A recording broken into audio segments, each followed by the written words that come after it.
Vamos a ir en esta tarde a la primera epístola del apóstol Pedro, al capítulo 5, y vamos a estar leyendo los versículos del 1 al 5.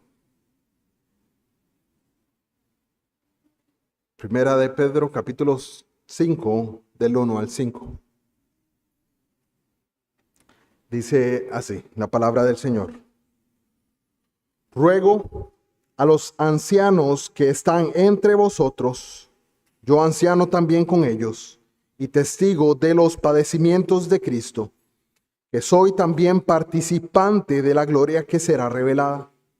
Apacentad la grey de Dios, que está entre vosotros, cuidando de ella, no por fuerza, sino voluntariamente, no por ganancia deshonesta, sino con ánimo pronto, no como teniendo señorío sobre los que están a vuestro cuidado, sino siendo ejemplos de la grey.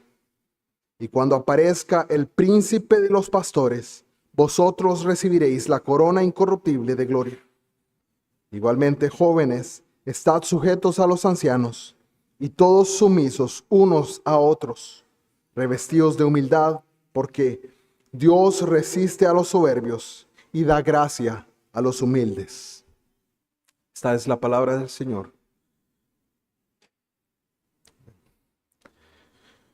Hemos venido estudiando esta carta del apóstol Pedro, en la cual en varias instancias el apóstol nos ha recordado acerca de los sufrimientos que enfrentaremos en esta tierra. A 4 instancias particulares el apóstol se dirige a los sufrimientos, pero que veamos los sufrimientos que pasaremos en esta tierra o que pasaron los hermanos en este contexto particular, que nosotros podemos tomar de ellos y aprender. Y que entendamos que este mundo, esta vida está cargada de esos sufrimientos. Ahora habla a la iglesia, pero parece dirigirse a personas en particular dentro de la iglesia. Se dirige a los ancianos que están entre vosotros.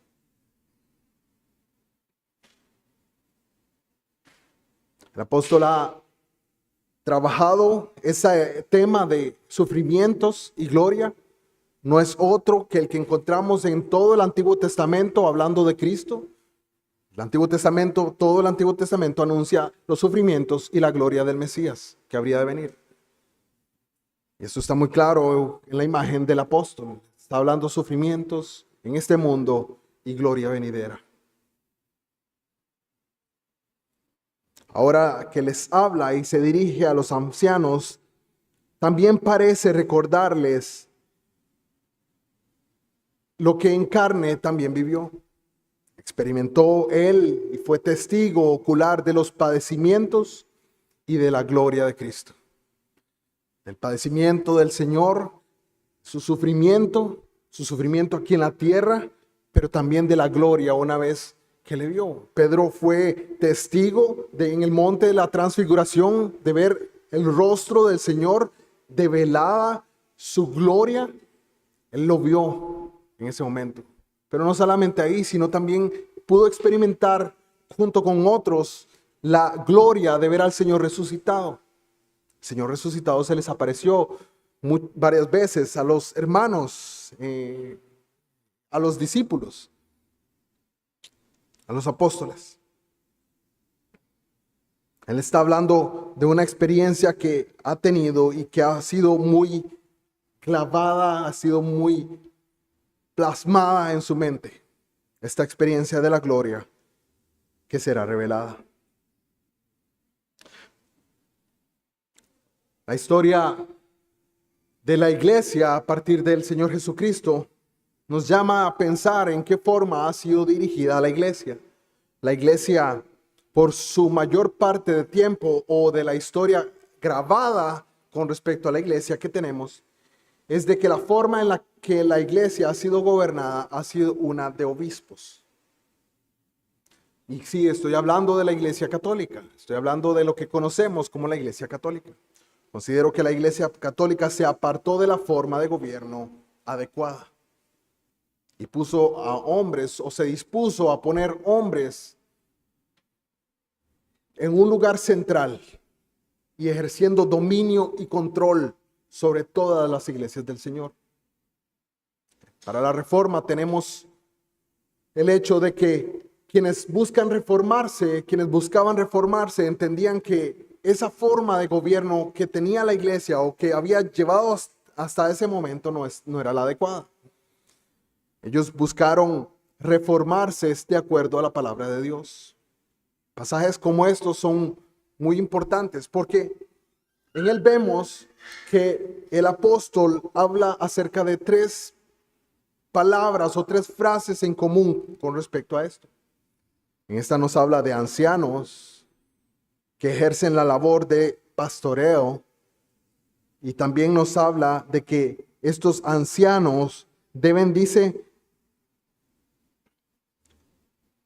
cuidar de ella. Y usa la palabra que tenemos como episcopos, que es la que se traduce como obispos.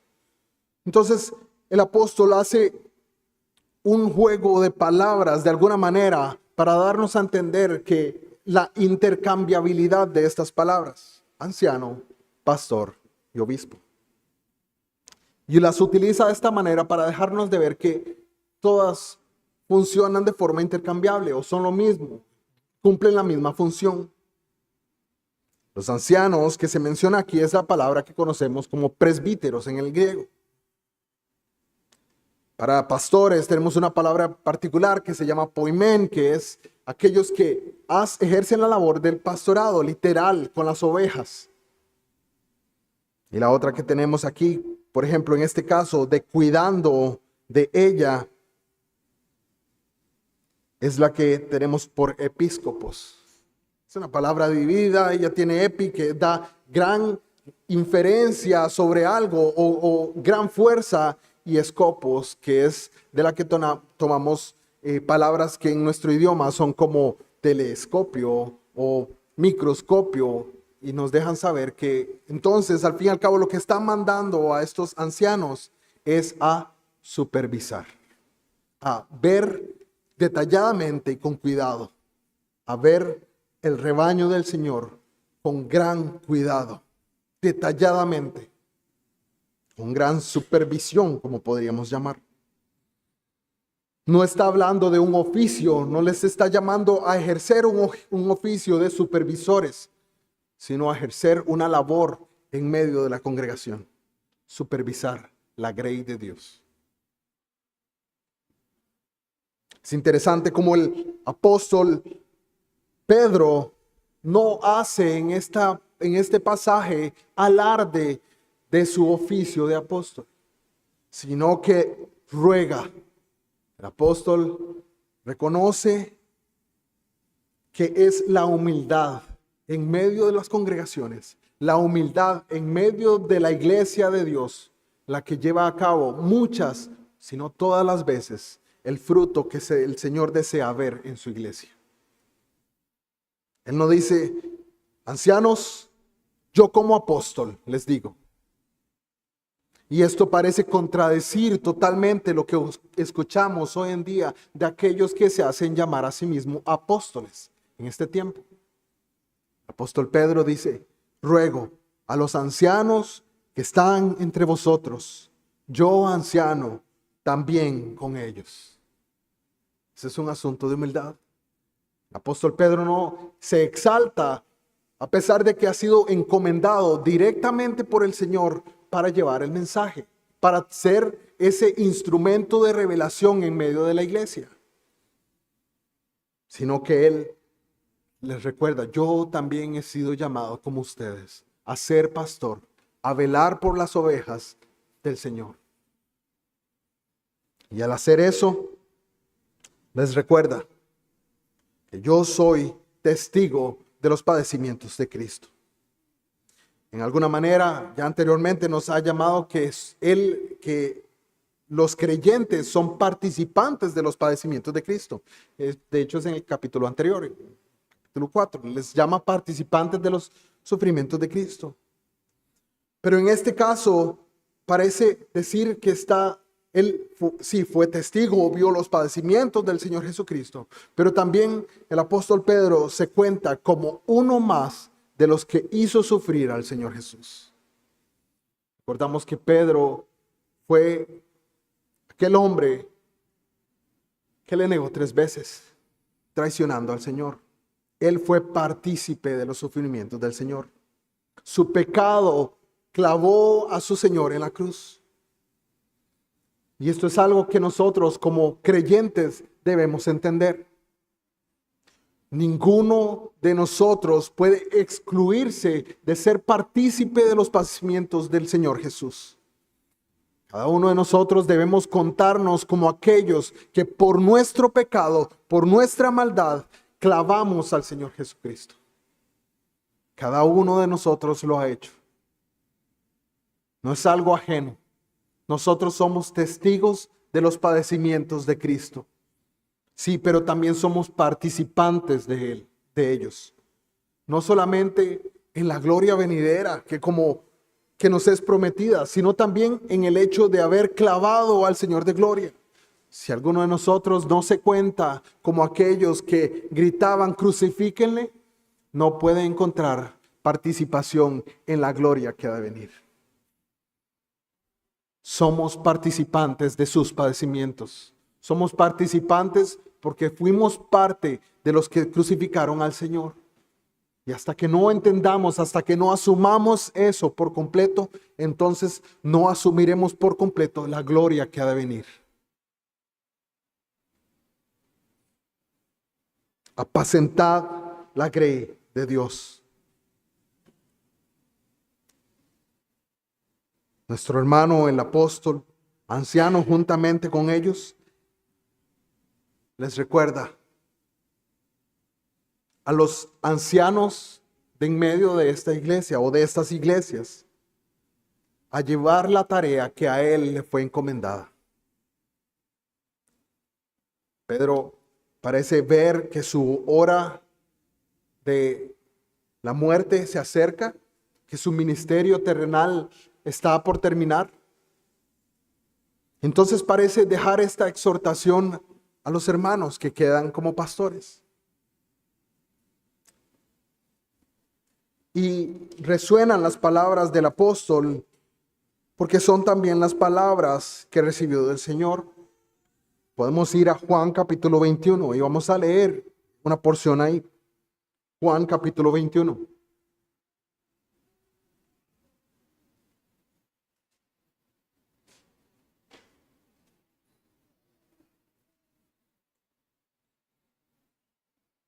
Juan capítulo 21, versículo 15.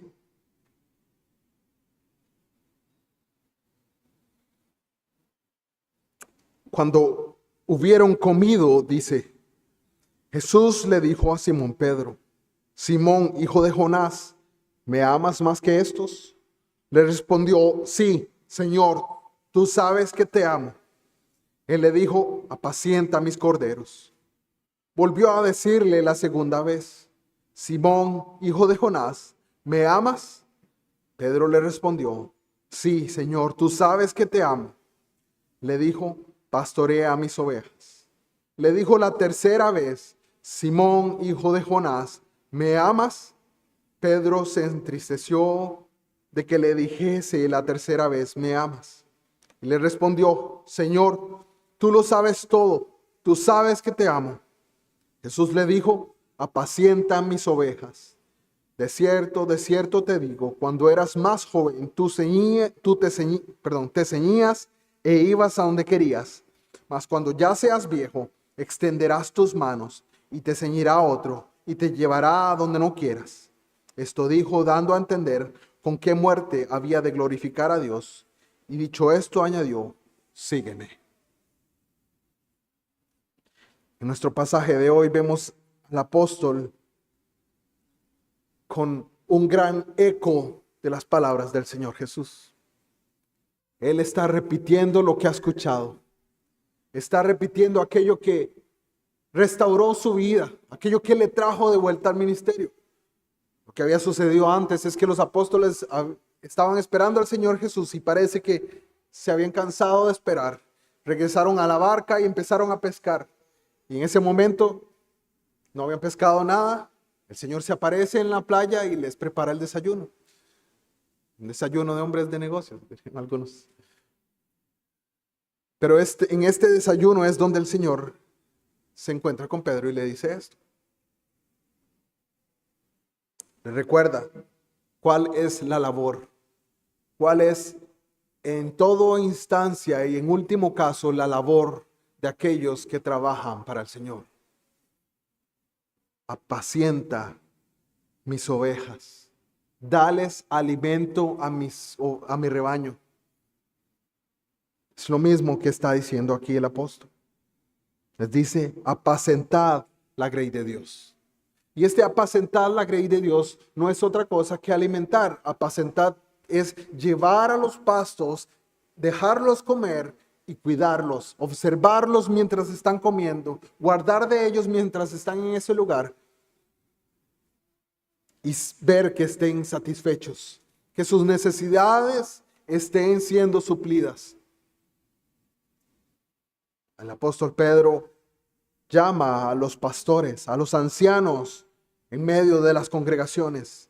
Y este llamado, al ser universal, es a todos los pastores en todas las épocas, donde quiera que haya. El llamado es a pastorear la grey de Dios, a apacentar la grey de Dios, a cuidar de ella. No es extraño para nosotros escuchar del abuso de muchos hombres que se autoproclaman en esta labor. Algunos se llaman pastores, otros dicen, no, yo soy apóstol. Pero si vemos las características de un apóstol, de acuerdo al libro de los Hechos, ninguno de ellos califica. Las características que se nos dan de un apóstol son de que ha estado presente en el ministerio terrenal del Señor Jesucristo, que ha sido llamado directamente por Él, y que ha sido testigo de su resurrección.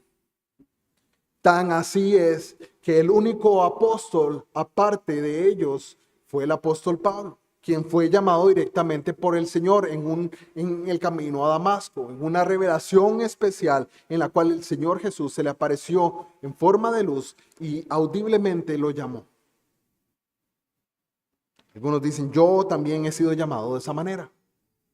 Bueno, el apóstol Pablo en aquella instancia, para ser corroborado su ministerio, tuvo que reunirse con los demás apóstoles y ser confirmado como apóstol. Ningún apóstol puede decir que hoy puede ser confirmado por un llamado especial, porque ninguno de los apóstoles se encuentra vivo en medio de nosotros. Nadie puede proclamar este oficio para sí, que es un llamado por parte de Dios. Y no es extraño escuchar cómo estos llamados apóstoles abusan de la grey de Dios. Si vemos hacia adelante, vamos a ver por qué. Y vamos a ver la advertencia que hace el apóstol en este caso. Les llama en ese versículo 2 a apacentar la grey de Dios, a darles alimento, aquella grey que está entre vosotros.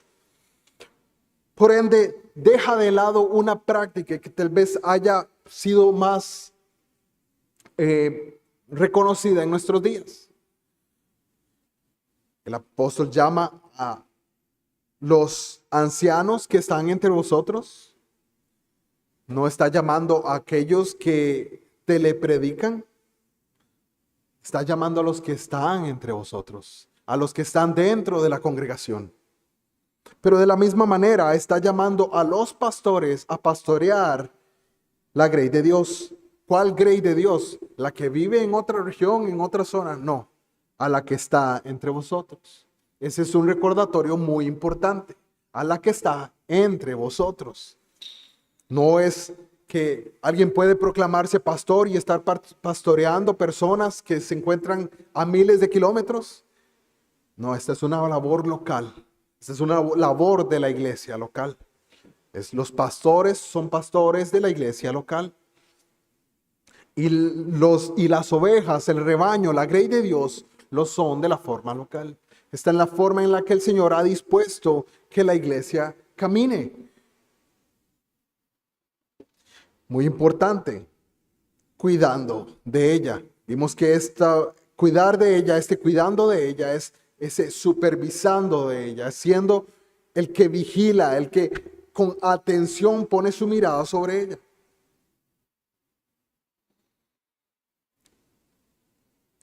No por fuerza les advierte, no por fuerza, sino voluntariamente.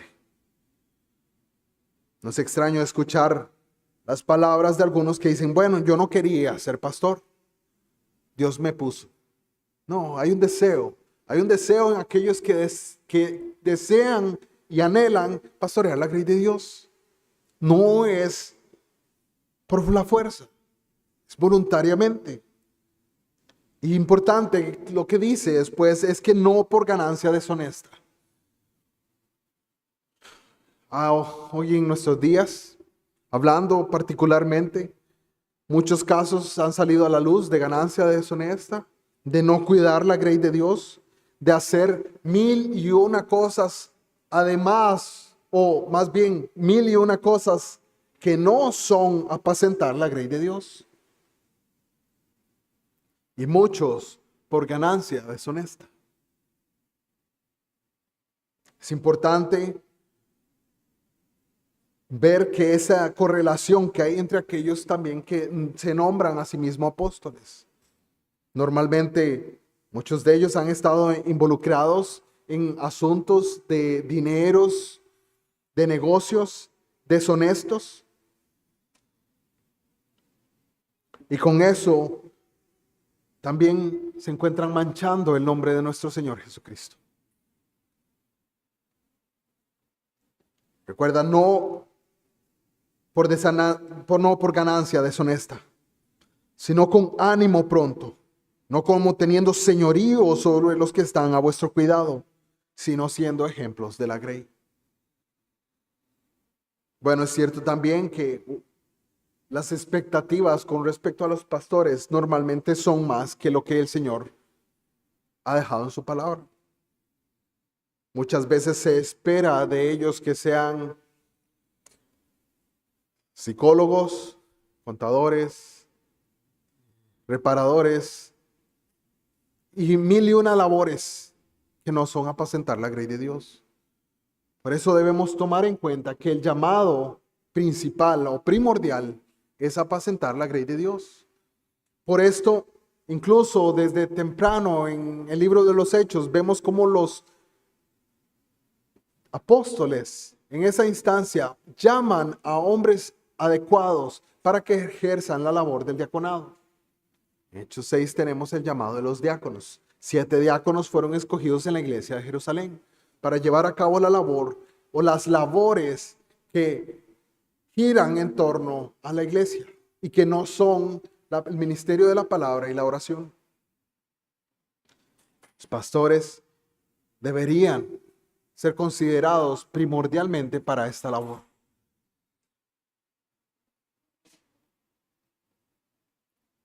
El otro llamado que les hace es ser ejemplos de la grey.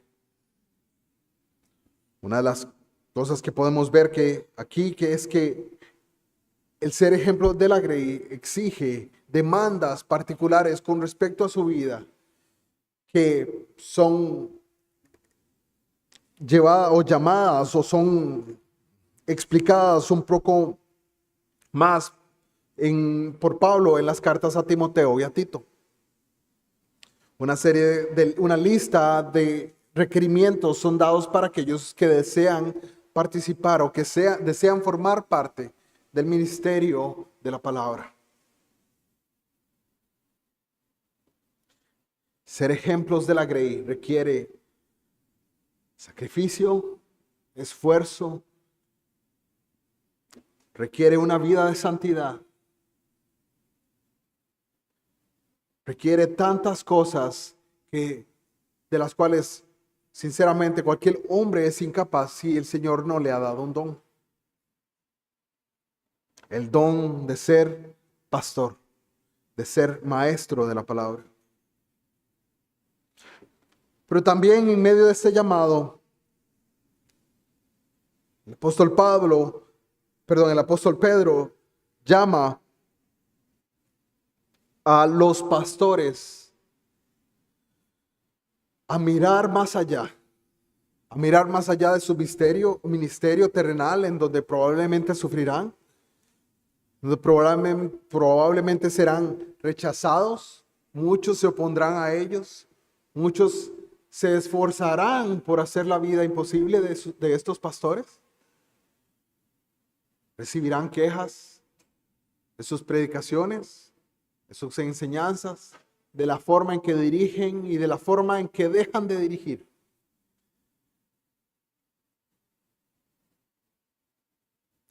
Pero nuestro hermano anciano, también con ellos, les recuerda que cuando aparezca el príncipe de los pastores, vosotros recibiréis la corona incorruptible de gloria.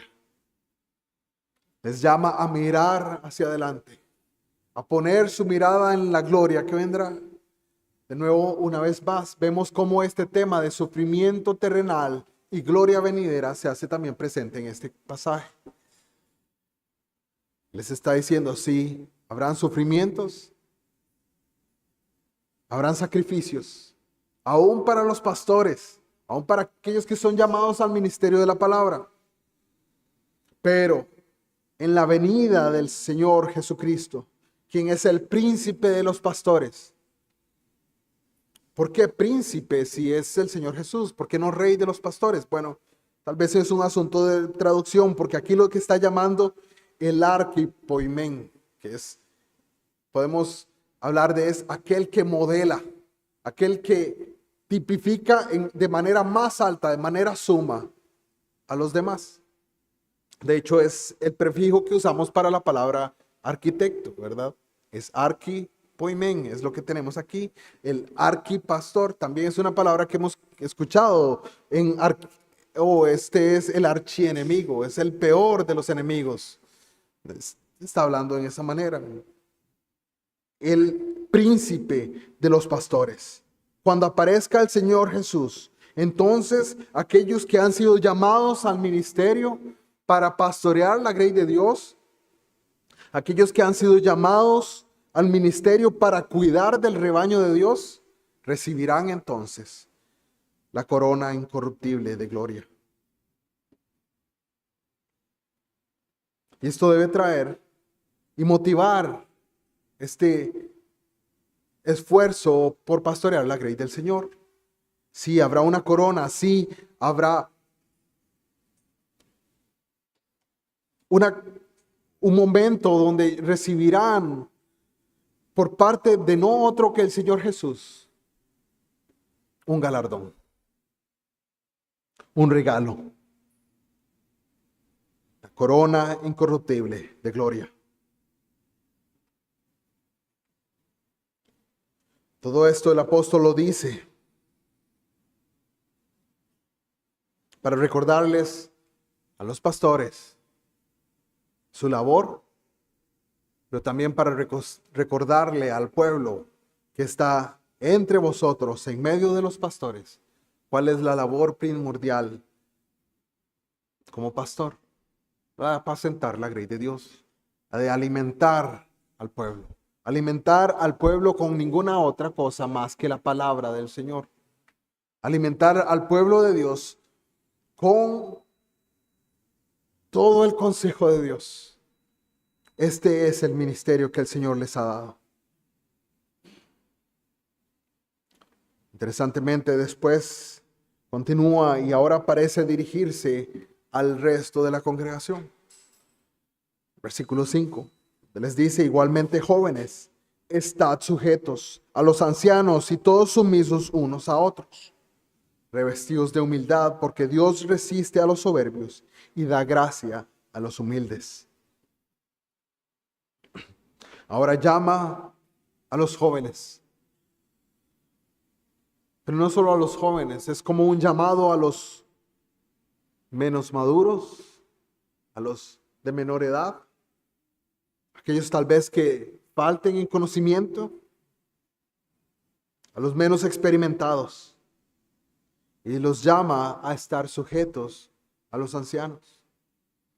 Ya llamó a los ancianos a no ejercer su labor de cuidado de las ovejas del Señor por la fuerza. Los ancianos no deben hacerlo por la fuerza. Pero la congregación, los jóvenes, se les llama a estar sujetos a los ancianos. Vemos cómo este gobierno que se da a la iglesia se hace voluntariamente, tanto para los ancianos que sirven como para la iglesia que se sujeta a ellos. El Señor llama a los ancianos, a los jóvenes a estar sujetos a los ancianos y a todos sumisos unos a otros. De hecho, este llamado a ser sumisos unos a otros es al pueblo del Señor. Debemos someternos unos a otros en amor. Este tema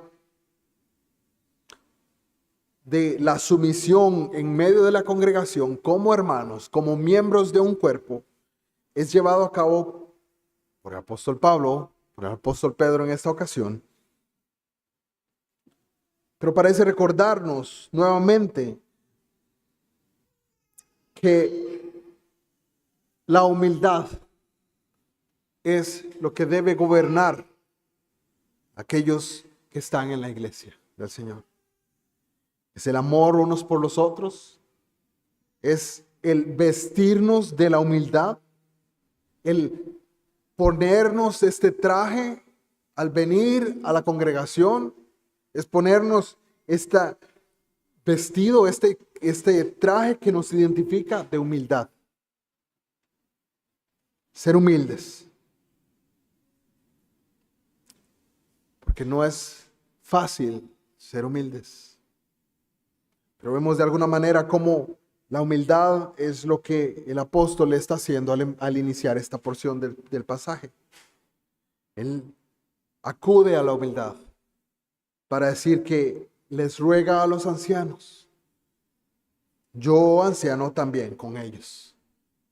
Vimos que no hizo alarde de su ministerio de apostolado, sino que más bien se viste de humildad para hablarles.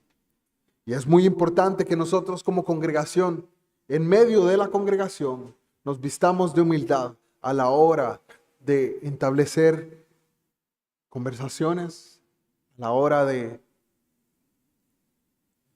exhortar, a la hora de corregir, a la hora de enseñar.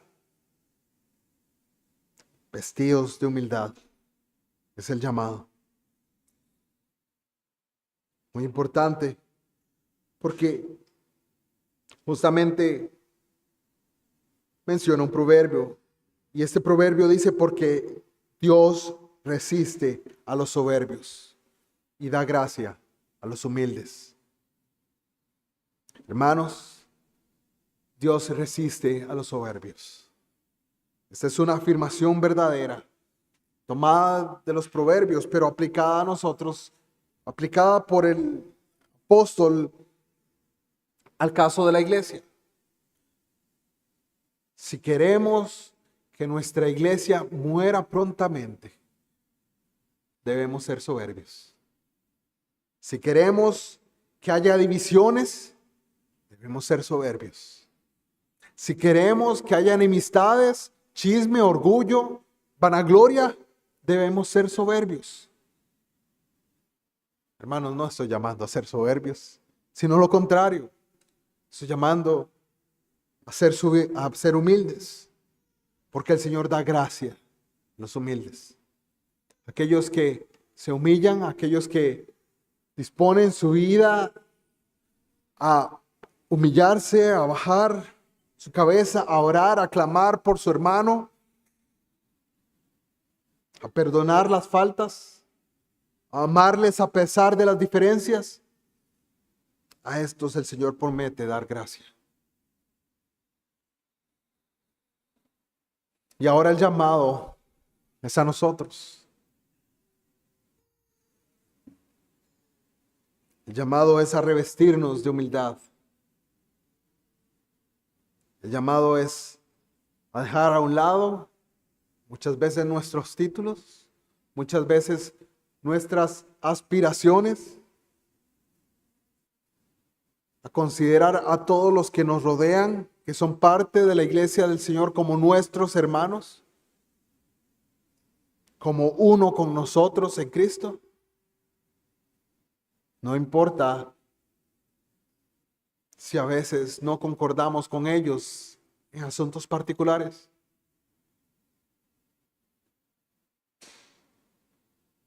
El Señor nos llama al sufrimiento.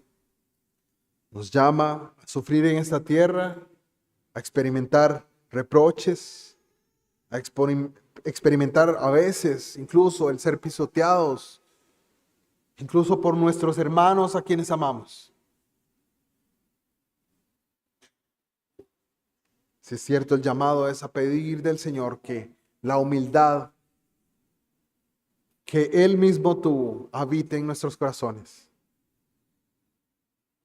Y que así podamos también ser testigos de los padecimientos de Cristo, testigos de los sufrimientos que Él tuvo mientras caminó en medio de nosotros, pero también a ser participantes de esa gloria que un día será revelada. El llamado es a cada uno que estamos aquí. Vistámonos de humildad como hermanos. Sujetémonos voluntariamente a los ancianos. Seamos sumisos unos con otros, porque Él dará gracia a los humildes. Vamos a orar en esta noche. Dios y Padre de gloria, a ti sea todo honor, toda gloria, porque tuyo es el poder y el reino por los siglos de los siglos. A ti, oh Señor Jesucristo, el príncipe de los pastores, tu iglesia clama por tu venida. Deseamos que vengas, Señor. Ven, Señor Jesús, dice tu iglesia y el Espíritu. Pero en tanto vienes, Señor. Permítenos como iglesia obrar con nuestras manos, con nuestra mente y corazón, para que tu evangelio brille en medio de esta ciudad. Y para que este pueblo conozca de las glorias que han de venir en Cristo Jesús. Señor, que este tema de la humildad en medio de la iglesia sea siempre en nuestros corazones. Y podamos, Señor, ser imitadores de nuestro Señor Jesucristo, para la gloria de su nombre. En el nombre de Cristo oramos. Amén.